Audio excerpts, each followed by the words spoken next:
राधे राधे मित्रों, आज हम आपके लिए यहाँ पर लेकर आए हैं एक ऐसा अद्भुत चमत्कारिक मंत्र जिसका जाप करने से जीवन की सभी समस्याओं का समाधान खुद ब खुद हो जाता है। दोस्तों, इसे मंत्र राज कहा जाता है और मंत्र राज की जानकारी देने से पहले हम आपको सुनाएंगे एक छोटी सी कथा। कथा कुछ इस प्रकार है। लंका में जीतने के बाद अयोध्या में भगवान श्री राम एक बार देवर्षि नारद, विश्वामित्र, वशिष्ठ आदि ऋषि मुनियों के साथ बैठे हुए थे। उस समय नारद जी ने ऋषियों से कहा कि ये बताइए, नाम और नामी में श्रेष्ठ कौन है? मतलब भगवान का नाम श्रेष्ठ है या स्वयं भगवान? इस पर सभी ऋषि मुनियों में विवाद होने लगा, लेकिन कोई भी इस प्रश्न का सही निर्णय नहीं कर पाए। तब नारद जी ने कहा, निश्चय ही भगवान का नाम श्रेष्ठ है और इसको सिद्ध भी किया जा सकता है। अब इस बात को सिद्ध करने के लिए नारद जी को एक युक्ति सूझी। उन्होंने हनुमान जी से कहा, आप दरबार में जाकर के सभी ऋषि मुनियों को प्रणाम कीजिए, लेकिन विश्वामित्र जी को प्रणाम मत कीजिएगा, क्योंकि वे राजर्षि हैं, यानी राजा से ऋषि बने हैं, इसीलिए वे अन्य ऋषियों के समान सम्मान के योग्य नहीं हैं। हनुमान जी ने दरबार में जाकर के नारद जी के द्वारा बताए हुए कथन के अनुसार ही किया। विश्वामित्र जी हनुमान जी के इस व्यवहार से बहुत क्रोधित हुए। तब नारद जी ने विश्वामित्र जी के पास जाकर कहा, अरे ये हनुमान कितने उद्दंड और घमंडी हो गए हैं। आपको छोड़ करके इन्होंने सभी को प्रणाम किया। ये सुनकर के विश्वामित्र जी आग बबूला हो गए और श्री राम जी के पास आकर बोले, तुम्हारे सेवक हनुमान ने सभी ऋषियों के सामने मेरा घोर अपमान किया है, अतः कल सूर्यास्त से पहले उसे तुम्हारे हाथों मृत्युदंड मिलना चाहिए।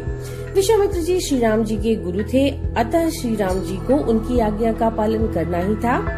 श्री राम हनुमान को कल मृत्युदंड देंगे। ये बात सारे नगर में आग की तरह फैल गई। हनुमान जी नारद जी के पास जाकर बोले, देवर्षि मेरी रक्षा कीजिए, प्रभु कल मेरा वध कर देंगे। मैंने आपके कहने से ही सब कुछ किया। नारद जी ने हनुमान जी से कहा, तुम निराश मत हो, मैं जैसा बताऊं वैसे ही करना। ब्रह्म मुहूर्त में उठ करके सरयू नदी में स्नान कीजिए और फिर नदी तट पर खड़े होकर के श्री राम जय जय राम इस मंत्र का जप करते रहना, तुम्हें कुछ नहीं होगा। दूसरे दिन प्रातः काल हनुमान जी की कठिन परीक्षा को देखने के लिए अयोध्या वासियों की भीड़ वहाँ पर जमा हो गयी। हनुमान जी सूर्योदय से पहले ही सरयू नदी में स्नान करके बालुका तट पर हाथ जोड़ करके जोर जोर से श्री राम जय जय राम का जप करने लगे। भगवान श्री राम हनुमान जी से थोड़ी दूर पर खड़े होकर के अपने प्रिय सेवक पर अनिच्छा पूर्वक बाणों की बौछार करने लगे। पूरे दिन श्री राम बाणों की वर्षा करते रहे, तब हनुमान जी का बाल भी बांका नहीं हुआ। अंत में श्री राम ने ब्रह्मास्त्र उठाया। हनुमान जी पूरे आत्मसमर्पण के साथ जोर जोर से मुस्कुराते हुए श्री राम जय जय राम का जप करते रहे। सभी लोग आश्चर्य में डूब गए। तब नारद जी विश्वामित्र जी के पास जाकर बोले, मुने आप अपने क्रोध को समाप्त कीजिए। श्री राम थक चुके हैं, उन्हें हनुमान जी के वध की गुरु आज्ञा से मुक्त कीजिए। आपने श्री राम के नाम की महत्ता को तो प्रत्यक्ष देख ही लिया है। विभिन्न प्रकार के बाण भी हनुमान का कुछ नहीं बिगाड़ सके। अब आप श्री राम को हनुमान को ब्रह्मास्त्र से न मारने की आज्ञा दें। विश्वामित्र जी ने वैसे ही किया। हनुमान जी आकर श्री राम के चरणों में गिर पड़े। विश्वामित्र जी ने हनुमान जी को आशीर्वाद देकर उनकी श्री राम के प्रति अनन्य भक्ति की प्रशंसा की।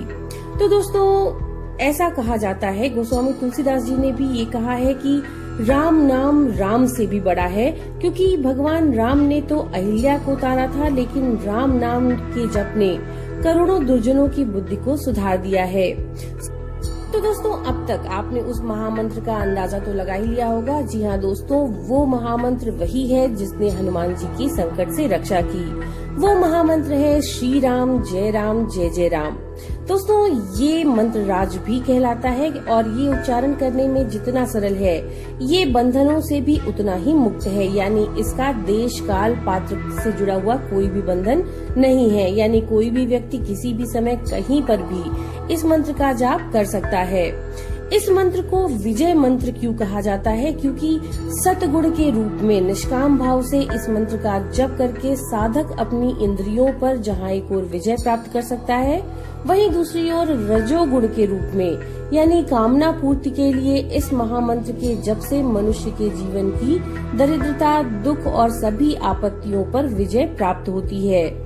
वहीं पर तमोगुण के रूप में शत्रु बाधा, मुकदमे में जीत आदि के लिए इस मंत्र का जप साधक को संसार में विजयी बनाता है और अपने विजय मंत्र नाम को सार्थक करता है।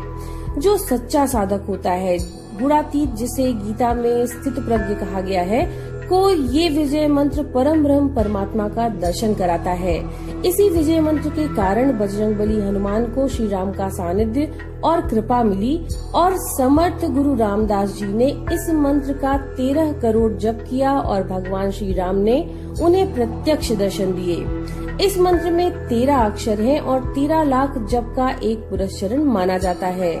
इस मंत्र का जप कर सकते हैं और कीर्तन के रूप में भी आप इसे गा सकते हैं। इस मंत्र को सच्ची श्रद्धा से जीवन में उतारने पर साधक के जीवन का सहारा, रक्षक और सच्चा पथ प्रदर्शक भी ये मंत्र बन जाता है। तो यही है वो महामंत्र, वो अद्भुत, वो चमत्कारिक मंत्र जिसका जप हमें करना चाहिए। हम आशा करते हैं ये जानकारी आपके लिए उपयोगी होगी। नमो नारायण।